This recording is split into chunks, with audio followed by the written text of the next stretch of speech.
बिस्मिल्लाहिर्रहमानिर्रहीम। Dear students, अस्सलाम वालेकुम। उम्मीद करता हूँ आप सब खैरियत से होंगे। आज हम एक्सरसाइज 1.4 शुरू करने जा रहे हैं। एक्सरसाइज 1.4 में हमें डेली लाइफ क्वेश्चन दिए हुए हैं। जिस तरह देखें, इसका क्वेश्चन नंबर 1 है, इसमें कह रहा है find the ratio of 6 rupees each. हर पीस हमारे पास कितने का है? 6 रुपीज़ का है एंड 72 पर डजन। एक दर्जन की हमारे पास जो प्राइस है वो 72 रुपीज़ है और 1 पीस की जो प्राइस है वो 6 रुपीज़ है। देखें, प्राइस ऑफ 1 पीस यह हमारे पास कितनी दी हुई है? 6 रुपीज़ दी हुई है। अब प्राइस ऑफ 1 डजन कितनी दी हुई है? प्राइस ऑफ 1 डजन, एक दर्जन की कीमत हमारे पास 72 रुपीज़ है। अब देखें, यह जो एक दर्जन 1 डजन, यहाँ से भी मैं 1 पीस की प्राइस फाइंड कर लेता हूँ। तो देखें, आपको पता है कि डजन में हमारे पास 12 पीस होते हैं। तो यहाँ से 1 पीस की प्राइस कितनी आ जाएगी? प्राइस ऑफ 1 पीस, यहाँ से 1 पीस की प्राइस आ जाएगी 72 डिवाइडेड बाय 12। तो 72 पे 12 को डिवाइड करेंगे तो ये भी हमारे पास 6 रुपीज़ आ जाएंगे। अब देखिए, ये दोनों अभी 1 पीस की प्राइस आ गई। ये भी 1 पीस की प्राइस है और ये वाली भी 1 पीस की प्राइस है। अब इनके दरमियान में रेशो फाइंड कर लेता हूँ। तो यह हो जाएगा 6/6 हो जाएगा। तो देखें, 6 और 6 कैंसिल हो गया, हमारे पास आंसर आ जाएगा 1/1।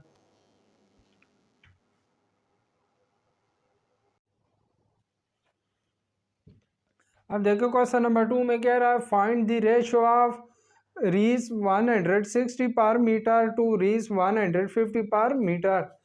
160 रुपीज़ और 150 रुपीज़ के दरमियान हमने रेशो फाइंड करनी है। तो देखिए, 160 रेशो 150 आ जाएगा। यह 0 0 से कैंसिल हो जाएगा तो हमारे पास 60 रेशो 15 आ जाएगा। अब देखिए, 16 और 15 आगे कैंसिल नहीं हो सकते, तो ये इन दोनों के दरमियान रेशो आ जाएगी। देखिए, क्वेश्चन नंबर 3 में कह रहा है find the ratio of rice 72 for 24 piece की जो हमारे पास प्राइस है वो 72 रुपीज़ आ रही है। 2 रीस 4 फॉर ईच मतलब 1 पीस की प्राइस 4 रुपीज़ दी हुई है और यहाँ 24 पीस की प्राइस हमारे पास 72 रुपीज़ दी हुई है। यहाँ से भी मैं क्या करता हूँ, 1 पीस की प्राइस फाइंड कर लूँगा। फिर यहाँ से जो 1 पीस की प्राइस आएगी उसकी और 4 के दरमियान में रेशो फाइंड कर लूँगा। अब देखें, 24 पीस की प्राइस हमारे पास कितनी दी हुई है? प्राइस ऑफ 24 पीस यह हमारे पास दी हुई है 72 रुपीज़। अब यहाँ से मैं 1 पीस की प्राइस फाइंड करता हूँ, प्राइस ऑफ 1 पीस। तो 1 पीस की प्राइस कितनी आ जाएगी? 72 डिवाइडेड बाय 24। तो देखिए, 24 और 72 को कैंसिल करेंगे तो ये हमारे पास यहाँ से 1 पीस की प्राइस कितनी आ जाएगी? 3 रुपीज़ आ जाएगी। अब मैं ये भी 1 पीस की प्राइस आ गई और ये भी 1 पीस की प्राइस दी हुई है। अब इन दोनों के दरमियान में रेशो फाइंड कर लेता हूँ। तो देखें, 3/4 आ जाएगा। अब देखें, ये मज़ीद आगे सिंप्लीफाई या कैंसिल नहीं हो सकती हैं, तो यही हमारे पास इन दोनों का आंसर आ जाएगा। यही हमारे पास क्वेश्चन नंबर 3 का आंसर आ जाएगा। क्वेश्चन नंबर 4 में देखिए, हमें कह रहा है आ स्क्वायर ए, हमारे पास है एक स्क्वायर ए है साइड 2 सेंटीमीटर। देखो, क्वेश्चन नंबर 4 है, इसमें कह रहा है आ स्क्वायर ए, हमारे पास एक स्क्वायर ए है साइड 2 सेंटीमीटर जिसकी तमाम साइडों की जो लेंथ है वो 2 सेंटीमीटर है। एंड स्क्वायर बी और दूसरा स्क्वायर बी है साइड 6 सेंटीमीटर जिसकी तमाम साइडों की लेंथ 6 सेंटीमीटर है। अब हमने रेशो फाइंड करनी है। फर्स्ट पार्ट में देखिए, कह रहा है side of square A, square A की जो साइड है, स्क्वायर ए की साइड की कितनी लेंथ है? 2 centimetre. Ratio side of square B की लेंथ कितनी है 6 सेंटीमीटर। अब हमने इन दोनों के दरमियान रेशो फाइंड करनी। देखे दोनों टर्म 2 के टेबल से कैंसिल हो सकती हैं, तो 2 1s are 2 और 2 3s are 6, तो 1:3 हमारे पास इस पार्ट 1 का आंसर आ जाएगा। पार्ट 2 में कह रहा है पैरामीटर ऑफ ए। तो देखें पैरामीटर क्या होता है, तमाम साइडों की जो लेंथ है उसको हम इकट्ठा कर दें तो वो पैरामीटर आ जाता है। तो ए का पैरामीटर कितना बनता है, 2 और 2 4, 4 और 2 6, 6 और 2 8 आ जाता है, 8 सेंटीमीटर। पैरामीटर ऑफ बी देखें कितना बनता है, 6 और 6 12, 12 प्लस 6 18, 18 प्लस 6 हमारे पास 24 आ जाएगा। अब देखें इन दोनों टर्म्स को मैं 8 के टेबल से कैंसिल कर देता हूँ। 8 1s are 8 और 8 3s are 24, तो 1:3 आ गया। अब एरिया ऑफ ए, एरिया निकालने के लिए हम क्या करते होते हैं, दोनों साइडों को मल्टीप्लाई कर देते हैं। तो देखें ए का एरिया निकालने के लिए मैं क्या करूँगा, इसकी दो साइडों को मल्टीप्लाई कर दूंगा तो 2 2s are 4 आ जाएगा। ए का एरिया 4 सेंटीमीटर आ जाएगा। बी का एरिया कितना आ जाएगा, 6 को 6 से मल्टीप्लाई करेंगे, 6 6s are 36, बी का एरिया 36 सेंटीमीटर आ जाएगा। अब देखें 4 और 36 को मैं कैंसिल करता हूँ 4 के टेबल से, 4 1s are 4 और 4 9s are 36, तो ये हमारे पास 1:9 आ जाएगा।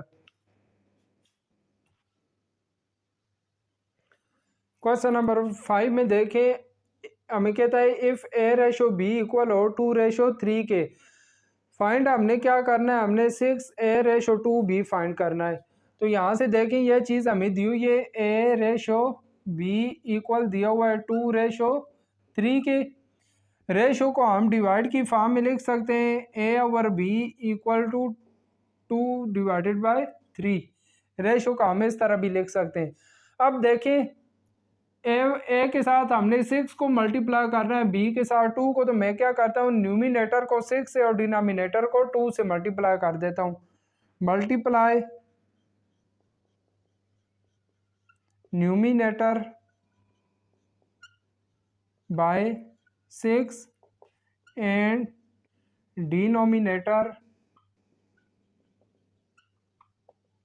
बाय 2।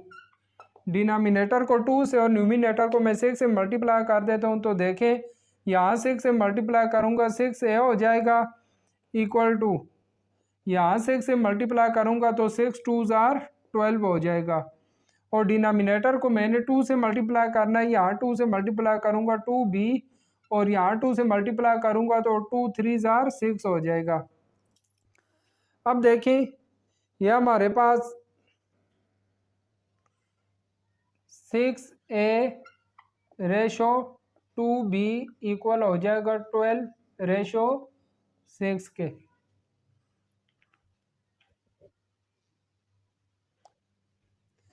ये हमारे पास 12/6 आ गया। अब देखें ये 12 और 6 दोनों कैंसिल हो सकते हैं, इन दोनों को मैं 6 के टेबल से कैंसिल करता हूँ। देखें 6 1s are 6 होगा और 6 2s are 12, तो 6A/2B इक्वल आ गया 2/1। अब इसको मैं रेशो की फॉर्म में लिख लेता हूँ, तो यह क्या हो जाएगा 6A/2B equal to, right side पे आ जाएगा 2:1। तो यही हमारे पास इस क्वेश्चन नंबर 5 का आंसर आ गया 2:1। क्वेश्चन नंबर 6 में देखिए कहता है आ ट्राइंगल है sides of length 3 centimetre 4 centimetre and 6 centimetre, find the ratio of the sides to one another. यह जो ट्राइंगल की साइड्स हैं इनकी हमने रेशियो फाइंड करनी है एक दूसरे के साथ ही। पहले देखिए मैं क्या करता हूँ, इन दो साइड्स की आपस में रेशियो फाइंड कर लेता हूँ।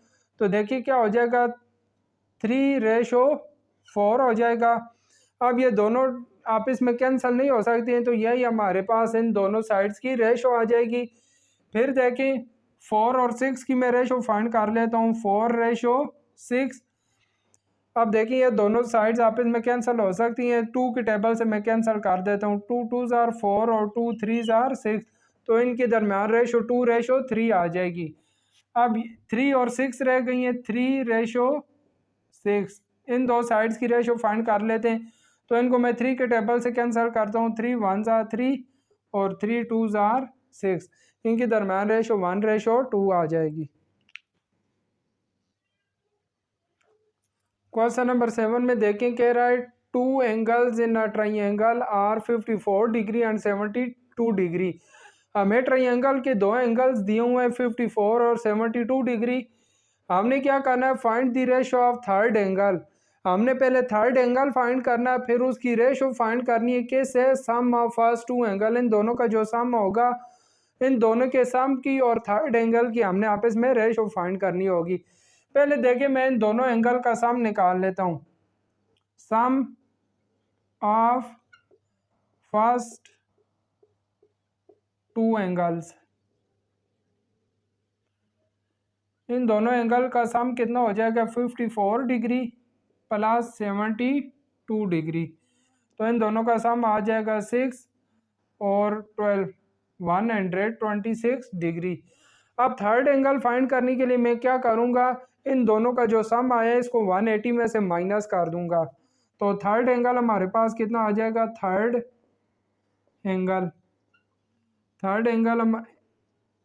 एंगल हमारे पास आ जाएगा 180 डिग्री माइनस 126 डिग्री। तो देखिए 180 में से जब मैं 126 को माइनस करूंगा तो हमारे पास आंसर आ जाएगा 54 डिग्री आ जाएगा। 180 में से 126 को माइनस करेंगे तो हमारे पास थर्ड एंगल कितना आ जाएगा, 54 डिग्री। अब हमने करना क्या है, थर्ड एंगल की रेशो और sum of first two angle, इनके दरमियान रेशो फाइंड करनी है। तो देखें third angle ratio sum of first two angle, तो थर्ड एंगल हमारे पास 54 डिग्री आया है। Ratio sum of first two angle कितना, 126 डिग्री। अब इन दोनों टर्म को हम कैंसिल करके लोवेस्ट फॉर्म में ले आते हैं। इन दोनों को कैंसिल करते हैं। देखें 2 2 ज़ार 4 और 2 7 ज़ार 14, रेशो 2 6 ज़ार 12 और 2 3 ज़ार 6 हो गया। अब फिर इन दोनों को मैं 9 के टेबल से कैंसिल कर देता हूँ। 9 3 ज़ार 27 और 9 7 ज़ार 63 आ जाएगा। तो यह हमारे पास इसका आंसर 3:7 आ जाएगा। 3:7, यह हमारे पास इसका इन दोनों के दरमियान रेशो आ जाएगी 3:7। क्वेश्चन नंबर 8 में देखिए, कह रहा है अली फादर सैलरी, अली के फादर की जो सैलरी है 40,000 है, उनके घर का जो खर्चा एक्सपेंडिचर वो 35,000 है और जो सेविंग होती है वो 5,000 है। सेविंग निकालने के लिए देखेंगे हम क्या करेंगे, 40,000 में से 35,000 को माइनस कर देंगे तो हमारे पास 5,000 रह जाएगा। अब हमने रेशो फाइंड करनी है। फर्स्ट पार्ट में इनकम और एक्सपेंडिचर की रेशो फाइंड करनी है। इनकम कितनी है, 40,000, तो ये 40,000 आ गया रेशो। एक्सपेंडिचर कितने, 35,000। अब इनकी रेशो फाइंड करने की फर्स्ट देखें, 30 से कैंसिल हो जाएंगे, हमारे पास 40:35 रह गया। अब 40 और 35 को देखते हैं हम, अगर ये किसी टेबल से कैंसिल होते हैं, इनको मैं 5 के टेबल से कैंसिल कर देता हूँ। देखें इन दोनों टर्म्स को मैं 5 के टेबल से कैंसिल करता हूँ तो 5 8 ज़ार 40 और 5 7 ज़ार 35। तो हमारे पास इनकम और एक्सपेंडिचर की जो रेशो वो 8:7 आ जाएगी। अब एक्सपेंडिचर और सेविंग की हमने फाइंड करनी है। एक्सपेंडिचर कितने, 35,000, रेशो सेविंग कितनी है, 5,000। पहले तो देखें इन 0 को कैंसिल कर दे, हमारे पास क्या रह जाएगा, 35:5 रह जाएगा। और 5 और 35 को 5 के टेबल से कैंसिल कर दें, 5 1 ज़ार 5 और 5 7 ज़ार 35, 7:1 आ जाएगी। थर्ड पार्ट में इनकम हमारे पास कितनी है, 40,000, रेशो सेविंग कितनी है, 5,000। ये देखें 3 से कैंसिल, 40:5 रह जाएगा, 40:5। इन दोनों को 5 के टेबल से कैंसिल करते हैं, 5 1 ज़ार 5 और 5 8 ज़ार 40, 8:1 हमारे पास इस पार्ट का ये रेशो आ जाएगी। क्वेश्चन नंबर 9 में देखें, हमें स्क्वायर दिया हुआ है। स्क्वायर ए की साइड की जो लेंथ है वो 6 सेंटीमीटर है और दूसरा स्क्वायर बी है। स्क्वायर बी की साइड की लेंथ 8 सेंटीमीटर है। इस तरह का क्वेश्चन नंबर 4 हमने पहले भी किया। क्वेश्चन नंबर 4 और क्वेश्चन नंबर 9 दोनों सेम है। अब देखिए इसके फर्स्ट पार्ट में कह रहा है हमने रेशो फाइंड करनी है side of square A. Square A की साइड की लेंथ कितनी है? 6 centimetre. Ratio side of square B की लेंथ हमारे पास 8 सेंटीमीटर है। अब देखिए इन दोनों को मैं सेम टेबल से कैंसिल करता हूँ। 2 3 जार 6 और 2 4 जार 8। तो साइडों के दरमियान जो रेशो आ जाएगी वो हमारे पास 3:4 आ जाएगी। अब एरिया ऑफ ए और एरिया ऑफ बी के दरमियान हमने रेशो फाइंड करनी है। एरिया ऑफ बी देखिए कितना हो जाएगा? 6 को 6 से मल्टीप्लाई करेंगे, 6 6 जार 36 हो जाएगा रेशो। एरिया ऑफ बी फाइंड करने के लिए 8 को 8 से मल्टीप्लाई करेंगे तो यह 64 हो जाएगा। अब इन दोनों टर्म को मैं सेम टेबल से कैंसिल करता हूँ। देखिए अगर 4 के टेबल से कैंसिल करें, 4 9 जार 36 और 4 का टेबल 64 पे 16 टाइम जाएगा। अब देखें 9 और 16 आगे मजीद कैंसिल नहीं हो सकते, तो एरिया के दरमियान जो रेशो है वो हमारे पास 9:16 आ गई है। क्वेश्चन नंबर 10 में देखिए कह रहा है अ फैमिली हैज 12 पेट्स। एक फैमिली ने घर में 12 जानवर रखे हुए हैं जिनमें से 6 कैट्स हैं, 2 डॉग्स हैं एंड रिमेनिंग बर्ड्स हैं। अब बर्ड्स कितने हैं वो फाइंड करने के लिए मैं क्या करता हूँ, बर्ड्स हमारे पास कितने हो जाएंगे? बर्ड्स की तादाद फाइंड करने के लिए मैं क्या करता हूँ, 12 में से ये जो हमें कैट्स दी हुई है और डॉग्स दिए हुए हैं इनको माइनस कर देता हूँ। तो 12 में से जब 8 को माइनस करेंगे तो ये हमारे पास बर्ड्स कितने आ जाएंगे? 4 आ जाएंगे। 4 बर्ड्स हैं, 6 कैट्स हैं और 2 डॉग्स हैं। अब हमने रेशो फाइंड करनी है, पहले बर्ड्स की और डॉग्स की फाइंड करनी है। तो बर्ड्स देखे कितने हैं? 4 हैं और डॉग्स कितने हैं? 2 हैं। तो ये हमारे पास 4:2 आ गया। आप देखें इन दोनों को 2 के टेबल से कैंसिल करते हैं। 2 2 जार 4 और 2 1 जार 2। तो बर्ड्स और डॉग्स की रेशो कितनी आ गई? 2:1 आ गई। अब हमने बर्ड्स और पेट्स की रेशो फाइंड करनी है। बर्ड्स कितने हैं? 4 हैं रेशो, पेट्स कितने हैं? 12। अब इन दोनों टर्म को मैं कैंसिल करता हूँ। 4 के टेबल से मैं कैंसिल कर देता हूँ। 4 1 जार 4 और 4 3 जार 12। तो ये हमारे पास इन दोनों के दरमियान रेशो कितनी आ जाएगी? 1:3 आ जाएगी। बर्ड्स और पेट्स के दरमियान रेशो हमारे पास 1:3 आ जाएगी। तो इस एक्सरसाइज 1.4 है, इसके 10 क्वेश्चन थे। क्वेश्चन नंबर 10 इस एक्सरसाइज का लास्ट क्वेश्चन था। तो ये हमारी एक्सरसाइज 1.4 कंप्लीट हो गई। ये बहुत ईजी एक्सरसाइज थी। उम्मीद करता हूँ कि आपको इजीली समझ में आ गई होगी। अब आप इस एक्सरसाइज की प्रैक्टिस करें और इसको अच्छी तरीके से तैयार करें। इंशाल्लाह नेक्स्ट वीडियो में मुलाकात होगी। तब तक के लिए अल्लाह हाफिज़।